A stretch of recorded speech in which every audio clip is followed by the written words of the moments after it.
Kadama TV waliwo Kadaama yajja wano n'atugamba nti asaba ku magezi ag'okubeera nga awungawunga awulira kamunguluze ddala mu biseera eby'omusana n'agamba ekintu kino kimuyisa bubi nnyo. Yasaba amagezi n'abuuza bakadaama oba waliwo omuntu ayita mu kintu kino ng'ayagala kumanya kiva ku ki, oba waliwo omuntu gwe kyali kikutteko n'akijjanjaba ne kibeera nga kiwona. Ng'awungawunga asobola okubeerawo nga teyeetegeera ng'embeera tagitegeera bulungi nnyo. Waliwo bakadaama bangi nnyo abamuwadde amagezi nga bayita mu comments, naye ne wabeerawo ne bakadaama abamuwadde amagezi nga bayita mu voice notes ne babeera nga bazisukuma ku nnamba yaffe ya WhatsApp.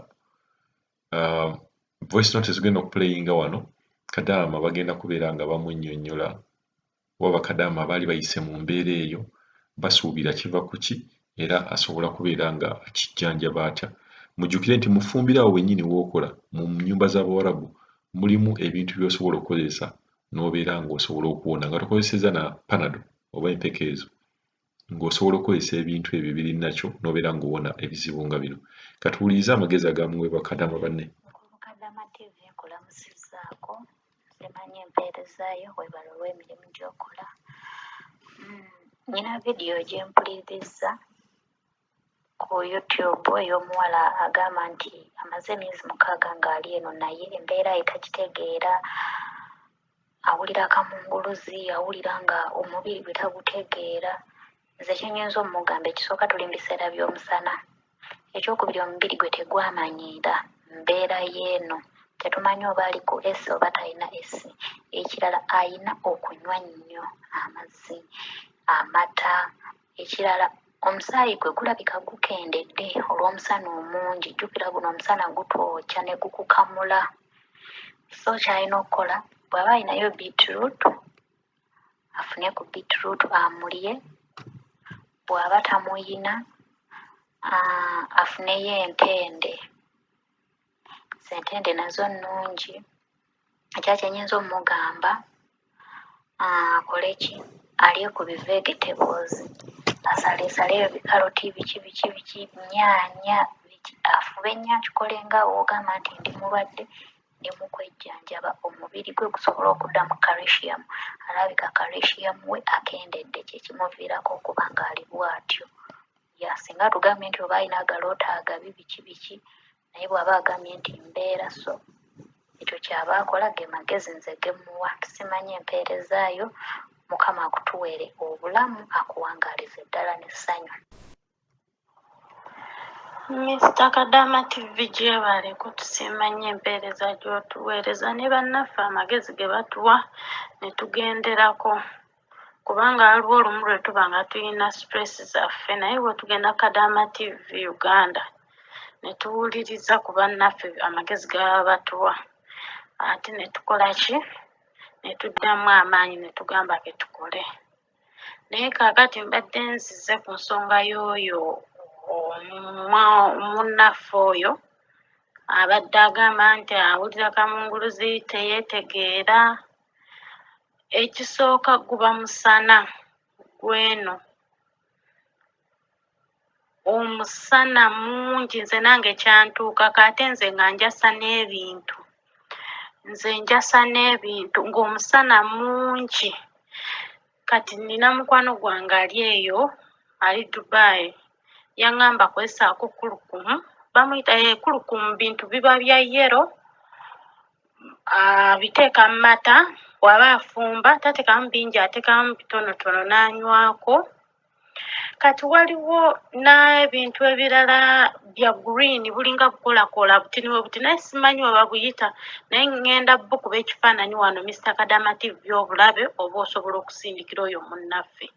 N'aba nga abitokosa, n'aba nga ateeka mu mazzi agabuguma, nga kasita amazzi gaba nga gabugumabugumamu, n'aba nga anywa tateekamu sukaali, aba asobola okufuna amaanyi, n'aba nga tawulira oyo kamunguluzi, naye nga guba musana. Ate nze n'okwasa ebintu nali njasa ebintu.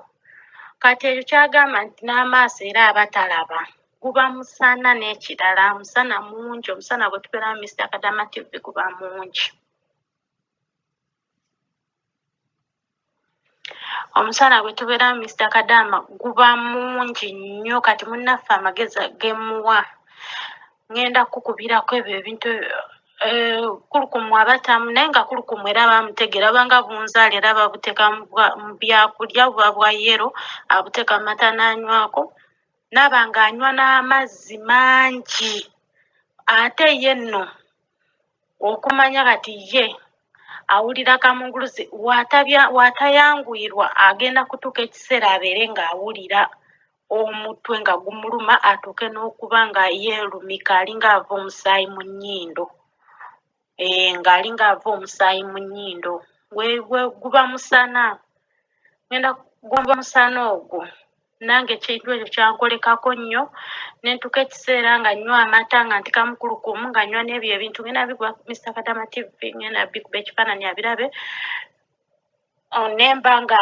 neewala nnyo omusana ate ekyali kintambuza ennyo mu musana yali mukama wange we yagenda nentandika okwewala omusana neŋŋenda nga ntereera nze n'ebintu nalimbi nga bw'oyingira bwoti awali ebyo oba oyingidde nga mu ruumu guba musana oba tolaba olaba nabo wano eno nange bembeera nabo ayinza okuva eri mu nnyumba nadda eno effumbiro liri bweru n'ateekako bw'ati n'ateekako ettaala nga 2 eba 3 kuba mulimu ettaala nga 3 nga talaba guba musana ayina okunywa nnyo amazzi ge magezi gemuwa munnaffe oyo ayina okunywa nnyo amazzi ajja kutuuka ekiseera omutwe gumuluma ennyo nnyo nga buli kaseera omutwe gumuluma yerumika atuuke n'okwerumika aveemu omusaayi mu nnyindo amagezi gemuwa kunywa amazzi nakulukumu baba muyina tusiima nnyo Mr. Kadama TV empeereza gy'otuweereza ne bannaffe